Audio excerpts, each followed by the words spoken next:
This channel does not promote any violent, harmful, or illegal activities. All content provided by this channel is meant for an educational purpose only. অনেকে রাজনৈতিকভাবে উন্নয়নের পরিসংখ্যানের মোকাবিলা না করতে পেরে বাংলাকে ধর্মের নামে ভেদাভেদ করে বাংলাকে অশান্ত করার চেষ্টা করছে। আমি এই সভা থেকে আপনাদের যারা যেখানে এই সমাজ মাধ্যমের মাধ্যমে এই বক্তব্য শুনছেন বা দেখছেন, আমি সকলকে অনুরোধ করব বাংলার কৃষ্টি সংস্কৃতি বজায় রেখে আমাদের এলাকার শান্তি শৃঙ্খলা এবং সম্প্রীতি যাতে অক্ষুণ্ণ থাকে, আমাদের প্রত্যেককে সজাগ থাকতে হবে, সচেতন থাকতে হবে। কেউ কেউ চায় বাংলায় যাতে আগুন জ্বলে, কেউ কেউ চায় বাংলার টাকা আটকে দিয়ে বাংলাকে ভাতে মারতে, বাংলাকে পেটে মারতে।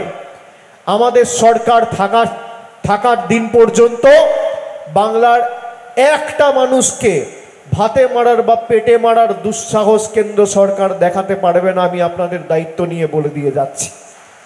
এরা বিগত দিনেও চেষ্টা করেছে, গরিব মানুষের 100 দিনের টাকা আটকেছে, আবাস যোজনার টাকা আটকেছে। আমি হয়তো এখানে রাজনৈতিক বক্তব্য বলা ঠিক নয়, কিন্তু আমি এই যে এসএসসি নিয়ে সুপ্রিম কোর্টের রায়, এই রায়ে আমরা সুপ্রিম কোর্টকে সম্মান করি, সুপ্রিম কোর্টকে মর্যাদা জানাই, আমরা সুপ্রিম কোর্টকে বিশ্বাস করি যে বিচার ব্যবস্থা এখনো মাথা নত করেনি এবং বিচার ব্যবস্থা নিরপেক্ষ। কিন্তু কোনো রায় যদি আমার পছন্দ না হয়, সেই জাজমেন্টকে ক্রিটিসাইজ করার রাইট কিন্তু ভারতবর্ষের সংবিধান প্রত্যেকটা ভারতবর্ষের নাগরিককে দিয়েছে। এই রায়ের মাধ্যমে কোথাও যেন আমার মনে হচ্ছে ভারতীয় জনতা পার্টির যে বৈমাতৃসুলভ আচরণ এবং বাংলার মানুষের প্রতি ধারাবাহিক বৈমাতৃসুলভ আচরণ এবং মানসিকতা, তার প্রতিফলন আমরা দেখতে পেয়েছি। আমি কেন বলছি, আপনি দেখুন, প্রায় 59 লক্ষ জব কার্ড হোল্ডার, 10 জন 15 জন ভুল করেছে, 60 লক্ষ গরিব মানুষের টাকা বন্ধ। অন্যদিকে আপনি দেখুন বাড়ির ক্ষেত্রে কোথাও কোনো যদি সরকারের কাছে কোনো কমপ্লেন এসছে, তৎক্ষণাৎ সরকার ব্যবস্থা নিয়েছে, তদন্ত করেছে।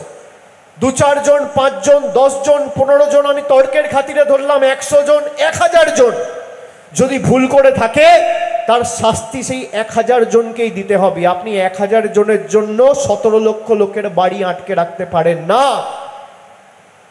যদি অযোগ্য কেউ চাকরি পেয়ে থাকে, তার বিরুদ্ধে ব্যবস্থা হোক, তার বিরুদ্ধে তদন্ত হোক, তাকে শ্রীঘরে পাঠান, তার চাকরি যাক, তাকে টাকা ফেরত দেওয়া করান।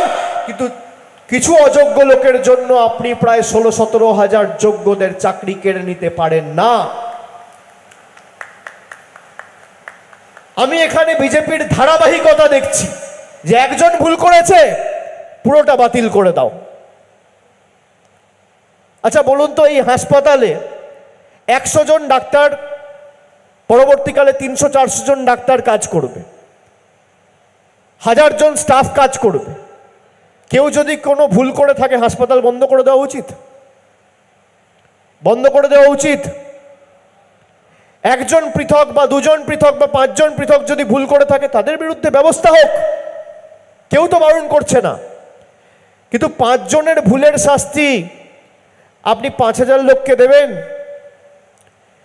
100 জন ভুলের শাস্তি আপনি 17 লক্ষ লোককে দিয়েছেন। 17 লক্ষ তো আমি কম বলছি, আমি খালি আবাস আর আবাস প্লাসের তালিকা বলছি।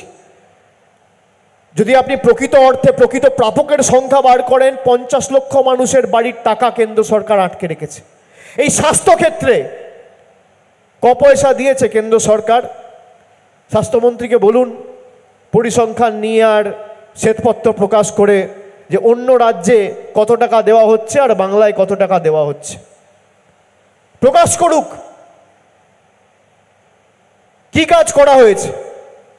এমনকি আমি যখন ডায়মন্ড হারবারে 2024 সালের প্রথম দিকে বার্ধক্য ভাতার শ্রদ্ধার্ঘ প্রকল্প শুরু করি, তখনও যাতে আমি এটা না করতে পারি সে কারণে বিভিন্ন ট্যাক্স অথরিটিকে দিয়ে চিঠি পাঠানো হয়েছে, আমাকে ভয় দেখানো। আবার আমরা যখন সেবাশ্রয় করেছি, যারা 12 লক্ষ মানুষকে বিনামূল্যে বিনা পয়সায় চিকিৎসার পরিষেবা পৌঁছে দিয়েছে, ওষুধ পৌঁছে দিয়েছে, বিভিন্ন রকমের টেস্টের রিপোর্ট পৌঁছে দিয়েছে, তাদের অস্ত্রোপচারের ব্যবস্থা করেছে, তাদের হাসপাতালে ভর্তি করে বিভিন্ন রেফারেল সেন্টারে পাঠিয়ে তাদের চিকিৎসার ব্যবস্থা করেছে, বিভিন্ন ট্যাক্স অথরিটিকে দিয়ে চিঠি করানো হচ্ছে যাতে আমি পিছিয়ে যাই।